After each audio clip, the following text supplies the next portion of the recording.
আসসালামু আলাইকুম দর্শক, আজকে নতুন আরেকটি ভিডিও নিয়ে হাজির হলাম। তো আজকে বাচ্চাদের জন্য বিকালে ঝটপট করে নাস্তা বানিয়ে দিলাম। তো আর থাকছে দুপুরে খাবার। তো ভাবলাম আপনাদের সাথে শেয়ার করি। তো আশা করি ভিডিওটি ভালো লাগবে। ভিডিওটি ভালো লাগলে অবশ্যই শেয়ার করে দেবেন। আর যারা ইতিমধ্যে যুক্ত হয়েছেন তারা ভিডিওতে একটি লাইক দিয়ে ভিডিওটি কন্টিনিউ করবেন। আর যারা নতুন তারা অবশ্যই চ্যানেলটি সাবস্ক্রাইব করে নেবেন। তো দেখতে পাচ্ছেন এখানে রয়েছে লুডুস, আর এখানে নিয়েছি কাঁচামরিচ, পেঁয়াজ কুচি, টমেটো কুচি করে নিয়েছি, আর অল্প একটু ক্যাপসিকাম, লাল ক্যাপসিকাম কুচি করে নিয়েছি। তো এবার আমি গরম পানি দিয়েছিলাম বসিয়ে চুলায়। তো গরম পানি ফুটে উঠেছে, এবার আমি লুডুসগুলো দিয়ে দিয়েছি সিদ্ধ করার জন্য। তো লুডুস সিদ্ধ হয়ে গেছে, এদিকে আমি লুডুস ধুয়ে ভালোভাবে সেঁকে নিচ্ছি।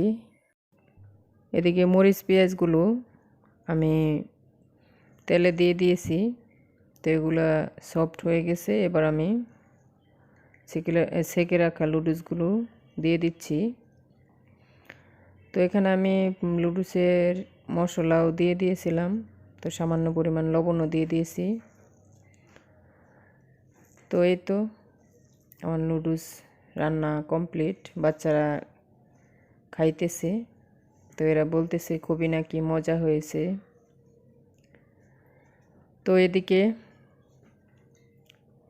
এরা খাচ্ছে। তো আমার মনে হয় নুডলস রান্নাটাই সবচেয়ে সহজ এবং ইজি। তো বাচ্চারা খেতেও খুবই পছন্দ করে, তাই আমি প্রায় বিকালবেলায় এই নাস্তাটাই বেশি দেই। তো এটা ছিল পরের দিন দুপুরবেলার ভিডিও।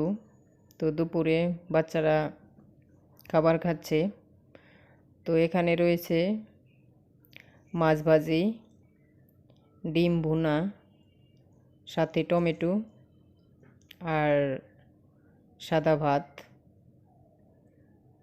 তো আমার মেয়েরা বেশিরভাগ ডিমই পছন্দ করে, তো প্রায় সময় ডিমই খায়।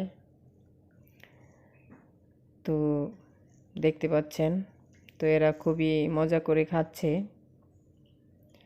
তো বাচ্চারা যখন মজা করে খায় তখন মায়েদের খুবই ভালো লাগে এবং রান্না করা সার্থক মনে হয়। ভিডিওটি কেমন লাগলো অবশ্যই কমেন্ট করে জানাবেন, আর ভিডিওটি ভালো লাগলে অবশ্যই শেয়ার করে দেবেন। আজকের মতো বিদায় নিচ্ছি। ধন্যবাদ সবাইকে। আল্লাহ হাফেজ।